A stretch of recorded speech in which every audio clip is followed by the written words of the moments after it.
But now back to the border, Nicole. We've got an open border. I was listening to Gordon Chang. I think it was on Fox News.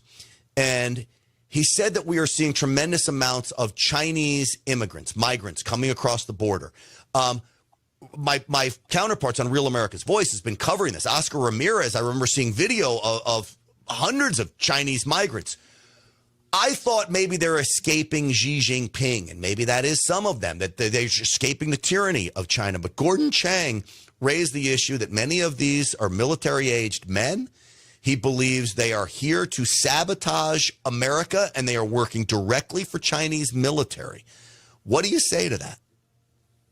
Well, it could be anything, because when you have an open border, anything can come, and so I'm not sure it's 100% military, people, because they don't have to go through, thousands of miles in dangerous zones and thick jungles to be there. I mean, just use a spy balloon and you can easily target the U.S. military installation, or you can build a eavesdropping station in Cuba, less than 100 miles from Florida.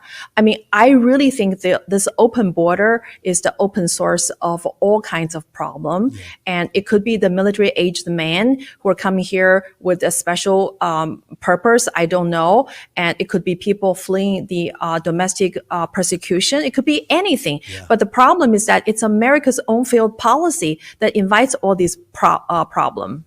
My assumption is, when I look at this, is things are never always what they seem. So I don't think it's one or the other. I think it's probably a little bit of both. I think you've got Chinese migrants who are saying, hey, I'm out of here. China is too much. I can't deal with the thumb of the CCP on me and my family, and I want a better life. And like so many, they flee to America. But I also think there may be some of them that are also maybe sponsored by the CCP. But you raise a great point. I mean, the CCP could fly them straight into Tijuana if they wanted to, let them get off a plane and then pretend they're migrants and walk in. They don't need to go through the jungles of the Darien Gap. Absolutely. And you know what? The CCP has been already employing people in this country to work on their behalf. The CCP has been hiring the former NYPD officer and former FBI officer to work on their behalf. With money, they can buy anything in this country. So they don't have to send people travel by foot for thousands of miles across the thick jungles to be here to seek political asylum. Remember, these people have to go to prison for a while, and before they can be let out.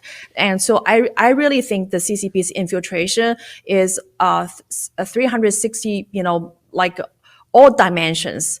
They don't have to come across the border. They're everywhere. In fact, they're already inside the federal government agencies.